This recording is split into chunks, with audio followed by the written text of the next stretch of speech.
بسم الله الرحمن الرحيم اللهم إني أسألك بالنور والحجاب العظيم الذي ملا أركان عرش الله العظيم وقامت به عوالم الله العظيم أن تصلي على مولانا محمد في الخلق العظيم وعلى آل نبي الله العظيم بقدر عظمة ذات الله العظيم في كل حرف ونفس ولما في علم الله العظيم صلاة دائمة بدوام الله العظيم عظيما أنت يا مولانا يا محمد يا ذا الخلق العظيم وسلم عليه وعلى آله وسلم واجمع بيني وبينه كما جمعت بين الروح والنفس ظاهرا وباطنا وفضلا ومناما واجعله يا رب روحا لذاته يجدد في الدنيا والآخرة اللهم إني أسألك بنور وجه الله العظيم الذي ملا العظيم وقامت به عوالم الله العظيم أن تصلي على مولانا محمد في القلب العظيم وعلى آل نبي الله العظيم بقدر عظمة ذات الله العظيم في كل لمحة ونفس عدد مغفر الله العظيم صلاة دائمة بدوام الله العظيم تعظيما لحقك يا مولانا يا محمد يا ذا الخلق العظيم وسلم عليه وعلى آله مثل ذلك واجمع بيني وبينه كما جمعت بين الروح والنفس ظاهرا وباطنا يقظة ومناما واجعل يا رب روحا لذاته من جميع الوجوه في الدنيا قبل الآخرة يا عظيم اللهم إني أسألك بنور وجه الله العظيم الذي ملا أركان عرش الله العظيم وقامت به عوالم الله العظيم بأن تصلي على مولانا محمد في القدر العظيم وعلى آل نبي الله العظيم في قدر عظمة ذات الله العظيم في كل لمحة ونفس عدد ما في علم الله العظيم صلاة دائمة بدوام الله العظيم تعظيما لحقك يا مولانا يا محمد يا ذا الخلق العظيم وسلم عليه وعلى آله مثل ذلك واجمع بيني وبينه كما جمعت بين الروح والنفس ظاهرا. Okey, sedikit ada pantun. Ini seni budaya kita Pak ya. Dari Padang hendak ke Palembang. Tiba di Palembang perut lapar. Wahai Bapak Ibu yang terpandang, selamat datang di Bait Al-Quran Al-Akbar. Jadi saya ucapkan selamat datang Bapak Ibu, saudara-saudari, tepatnya dari Kuala Lumpur, negara Malaysia, di Bait Al-Quran Al-Akbar, wisata religi ukiran kayu terbesar di dunia. Dengan alamat nama kampung kita Suak Ujang, Kelurahan Gandus, Kecamatan Gandus, Provinsi Sumatera Selatan, Indonesia. Yang punya ide, pengagas, sang inisiator dan kreator, langsung penulisan dalam pembuatan Al-Quran adalah Ustadz Kiai Haji Syofatila. Itu orang yang datang fotonya Bapak Ibu. Nah, dia yang pengasasnya atau pencetusnya. Kalau di sini penggagas. Nah, jadi album kita ini Bapak Ibu dibuat dari tahun 2002 sampai 2009. Alhamdulillah semuanya sudah selesai. Lengkap 30 juz. 30 juz berjumlah 315 keping kayu. Semuanya ini Bapak Ibu terbuat dari kayu tembesu. Kalau di Pulau Jawa mungkin sekelas kayu jati. Nah, karena diberi kayu tembesu anti rayap atau anti anak-anak, tidak bukan dan tidak mudah lapuk, bahkan usianya bisa mencapai ratusan tahun. Al-Quran dengan ukuran panjang satu kepingnya 177 cm, lebar 140 cm, ketebalan kayu atau papannya 2,5 cm, Berat satu keping rata-rata 50 kg, menghabiskan kayu atau papan lebih kurang 40 meter kubik. Alhamdulillah, Bapak Ibu, saudara-saudari yang dirahmati Allah, album kita ini sudah disahkan atau diresmikan langsung oleh Bapak Presiden Republik Indonesia, Bapak Susilo Bambang Yudhoyono, disaksikan dan ditandatangan oleh 51 anggota Parlemen Negara Islam sedunia pada tanggal 30 Januari tahun 2012. Alhamdulillah juga sudah mendapat piagam penghargaan Museum Republik Indonesia atau MURI. Dinyatakan ini Al-Quran terbesar di dunia. Kategori Al-Quran ukiran di atas kayu atau ukiran khas Palembang. Alhamdulillah juga sudah dikunjungi atau telah dibaca oleh Qori dan Qori'ah, Hafiz dan Hafizah lebih kurang dari 40 negara pada tahun 2013. Pada tahun 2018 dianugerahi dari Kementerian Pariwisata sebagai wisata religi terhalal terpopuler se-Indonesia. Bapak Ibu, saudara-saudari dari Kuala Lumpur, Malaysia, ini sebagai spirit dan motivasi kita bersama. Awal membawa Al-Quran, Ustaz Supatila ini orang biasa. Beliau bukan orang kaya, bukan pejabat, juga bukan pengusaha. Beliau itu Bapak Ibu berjualan PMP, makanan khas Palembang, kernet angkot, jualan kaligrafi, guru ngaji, dan seorang mubalik atau pendakwa. Nah, tetapi keberkahan dari Al-Quran inilah Bapak Ibu, siapa sangka dari hidup susah atau belum berjaya, dari kernet angkot, dari usaha yang bersepeda, Alhamdulillah, beliau itu pernah menjabat anggota DPR Kota Palembang. Satu periode, kalau misalnya di parlemen ya, anggota DPR RI 2 periode. Beliau juga pendiri dan pimpinan Pondok Pesantren Modern IGM Al-Sahnia, tempat parkiran mobil. Mengapa kami ceritakan Bapak Ibu? Ini sebagai spirit dan motivasi kita bersama. Maaf, 1000 kali maaf, mungkin di antara kita kurang beruntung dalam ekonomi. Tetapi yakin dan percayalah, kalau kalian memberikan Al-Quran, apa yang mesti akhirnya, insya Allah ada rezekinya. Itu pun jangan tidak disangka-sangka. Ini telah dibuktikan sendiri oleh Ustaz Haji Syopatila. Jadi Bapak Ibu, di sini memang tidak disebut atau dibilang museum. Kalau museum itu peninggalan sejarah. Tetapi Ustaz Haji Syopatila ini membuat sejarah. Maka di sini ditulis Bait Al-Quran Al-Akbar. Bait itu artinya rumah, Al-Quran Al-Akbar itu besar. Jadi rumah Al-Quran besar. Jadi awalnya ini rumah pribadi Ustaz Haji Syopatila, tapi inilah bentuk cintanya kepada Al-Quran demi untuk umat Islam. Walaupun rumah pribadi beliau direlakannya, dihancur dan dipasanglah Al-Quran di sini. Mungkin Bapak Ibu daripada Malaysia, kalau di sini bilang tak cantik, tak elok, tak jadi masalah. Tapi pada kita Palembang, talang betutu kepal 9, biar buntu, yang penting penampilan. Kalau buntu tak ada punya uang, okey sebab Palembang ya.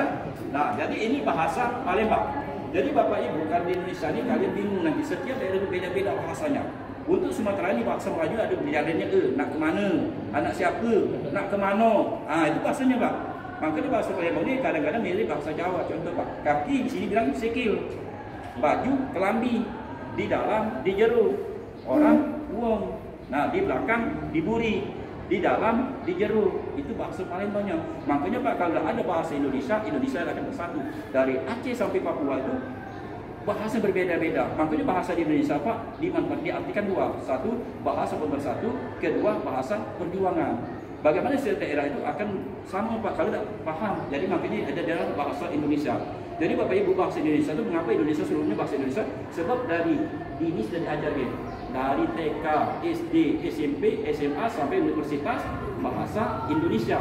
Nak Cina, nak Belanda, nak India, nak Arab harus bahasa Indonesia. Tapi kalau tidak ada persatuan, kita bercakap apa? Makanya di Indonesia itu ada asasnya Bhinneka Tunggal Ika. Walaupun berbeda-beda, kami satu, Indonesia. Nah, jadi Bapak Ibu, itu makanya di filosofi Indonesia itu ada Bhinneka Tunggal Ika. Maka di sini ada namanya kalimat itu apa? Rukun negara ya. Di sini adanya Pancasila. Makanya Bapak Ibu, kami dari SD itu, dari kelas dasar itu sudah dipahami baca Pancasila. Supaya ini untuk menjaga nasionalisme kita. Kita kembali lagi akuan. Bapak Ibu, yang dihadapan kita, inilah yang pertama kali yang dibikin oleh beliau. Di sini Bapak Ibu tertulis tahun 2001. Beliau bikin surat Fatihah ini dengan modal awalnya mengembalikan cincin pernikahan istrinya. Kalau di sini namanya mas kawin. Mas kawin ya, itu modalnya mas kawin istrinya. Modal untuk Al-Fatihah. Sebab kalau bikin juz 1 sampai juz 30, Bapak Ibu menghabiskan dana lebih kurang 1,2 miliar. Kalau diringgitkan uang Malaysia mungkin sekitar berapa ya? 4 juta, 4.000 ringgit ya. Sebab dia ikutkan 3.000 berarti 1,2 lebih kurang ya. Nah, tapi ini Pak, keberkahan dari ini luar biasa. Jadi dari orang susah, dari orang biasa bisa menjabat anggota parlemen. Waktu itu kalau di sini partinya Demokrat, Pak SBY. Nah, Bapak Ibu untuk ini sudah masih sepi ya. Ada yang mau bertanya? Baik, dapat Pak. Pulang balik Bapak Ibu ya. Oh, pulang balik. Pulang balik. Itu Kita dah halaman ya. 342, kalau kita putar di balik lagi halaman 343. Jadi satu kambing ini bolak-balik 2 halaman. Tetapi Bapak Ibu sekalian, kayu ini memang tidak seutuh yang kalian lihat. Jadi disambung. Ada versi sambungan vertikal dan ada versi horizontal. Nah, ini Bapak Ibu versi sambungan vertikalnya, ada tegak lurusnya. Nah, disinilah Bapak Ibu kali ini membuktikan atau ini benar-benar mungkin atau tidak. Kalau Bapak Ibu dari Malaysia beranggap benar-benar ini ditempel, otomatis benar-benar ditutup. Tetapi karena khilafah itu terpisah sampai di atas. Ini versi vertikalnya atau tegak lurusnya. Nah, kali ini sambungan versi horizontalnya. Nah, ini ya. Nah, versi horizontalnya sambungannya. Sambungan kayu ini tidak seperti yang kalian lihat disambung ya. Nah, tapi Bapak Ibu, ustaznya ini tidak melupakan kearifan budaya lokal kita Palembang, Sumatera Selatan. Ornamen atau bingkai yang bermotif seperti ini. Ada bentuk buah serikaya, bunga matahari, ada bentuk bunga lotus atau bunga teratai. Jadi kalau ukiran Palembang ini Pak, istilah itu dia nabati, tidak hewani. Maksudnya dia selalu tumbuh-tumbuhan. Bentuk bunga, daun ya, ini Palembang. Tetapi mengapa ada bunga lotus atau bunga teratai? Ini peninggalan dari Kerajaan Sriwijaya. Jadi menurut ceritanya sejarahnya Sriwijaya itu kan menganut agama Buddha. Dalam agama Buddha, bunga teratai suci. Tetapi karena ini kearifan budaya lokal kita Palembang, tetap kami pertahankan dan kami lestarikan dan kita jaga. Nah, tapi ukiran Palembang Bapak Ibu selalu dominasinya warnanya kuning kemasan sama merah. Jadi kuning kemasan ini filosofinya melambangkan kemakmuran atau kejayaan. Kalau warna merah ini melambangkan keberanian. Nah, Bapak Ibu boleh saya ambil gambar sini ramai-ramai, tapi kalian ada kamera yang 0,5. Kamera. Betul lah. Nah, Wide angle loh. ya, ambil foto sini. Angle-nya, ya, foto. Kami. Ya Allah, subhanallah, insyaallah. Ya Karim. Ya Allah, bismillah Muhammad. Nanti saya bagi perangkat sama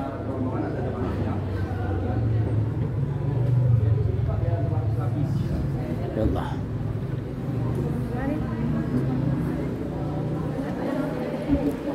Ya Allah, salli ala Muhammad ya Karim. Subhanallah. Nah, silakan Ya Allah, Bapak Ibu. masya Allah ya Karim. Nanti kita kasih kita bagi perangan ya. Ah, Ya. masya Nah, jadi Allah. Bapak Ibu sekalian, kita sekarang berada di ruangan juz 1 sampai juz 15. Jadi maksud saya, yang di sini sama juga seperti di atas. Bolak-balik depan belakang ada 2 halaman, tapi dia tetap beda halaman, beda surah, beda ayat. Ini halaman 101, kalau saya pusingkan atau saya putar dibalikkan ke belakangnya halaman 100. Nah, jadi di sini berjumlah 30 baris, di depan 15 baris. 1, 2, 3, 4, 5, 6, 7, 8, 9, 10, 11, 12, 13, 14, 15. Nah, saya putar di balik atau belakangnya, dia berjumlah 15 juga. 1, 2, 3, 4, 5, 6, 7, 8, 9, 10, 11, 12, 13, 14, 15. Sama. Sudah ada orang yang khatam semua. Di sini Pak, waktu itu kami yang menghantarkan seluruh tokoh ulama, ustaz dan ustazah di Sumatera Selatan atau Palembang. Datang ke sini baca. Oh, ramai-ramai. Jadi dari awal sudah ditasbihkan.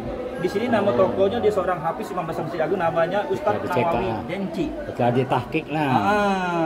Tetapi kalau mendapat sertifikat dari MUI Indonesia, kami memang belum.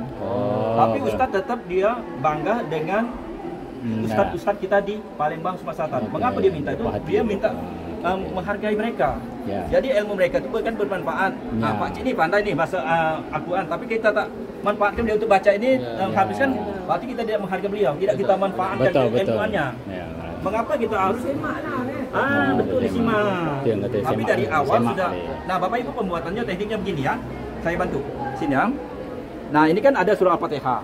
Tetapi di sini tertulis tahun 2002. Yang di atas tadi 2001. Itu ialah. Nah, itu ini asas yang baru. pertama kali. Masya Allah.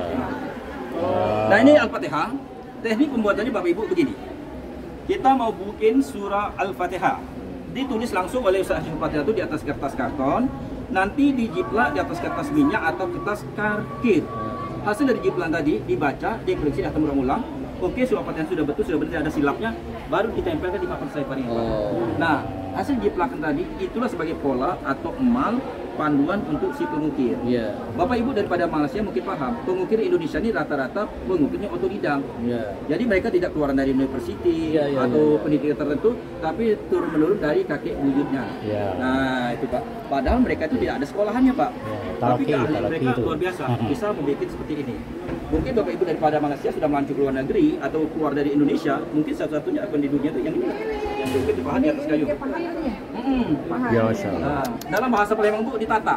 Kalau bahasa Malaysia mungkin ditebuk. Dipahat. Awal kayunya nih. Nah, ini kayunya awalnya, tapi timbulnya ini Pak. Kena Ya cek-cek-cek. Allah. Muhammad. Masya Allah. Jadi ini ukiran tangan. Subhanallah. Pilih kayu terbesar karena kayu ini Bu, dia tahan sampai ratusan tahun. Iya, iya. Ini. Nah, itu. Nanti Macam kayu belian juga lah. memang bagus Pak, kayu ini keras, tapi sudah kayu ini sudah langka, hampir punah atau pupus. Karena di Sumatera Selatan atau di Sumatera kepada umumnya banyak dibuka lahan sawit dengan karet.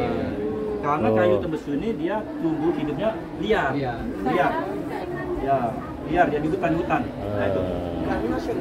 Bagaimana? Karena yang Kichmon ini macam mana? Tanah sendiri. Oh, tanah sendiri. Tanah sendiri.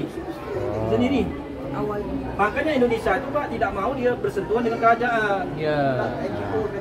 Nanti kan Ya, dia sendiri. pribadi. Dia pribadinya. Jadi kita sendirian. bebas nak melangkah. Makanya tahun 2024 kita tidak tertekan Pak. Siapa yang mau datang sini silakan. Pemerintah tak ada bagi bantuan. Bantuan, Masya Allah. Tak ada. Jadi dia bebas. Siapa boleh kawal. Iya.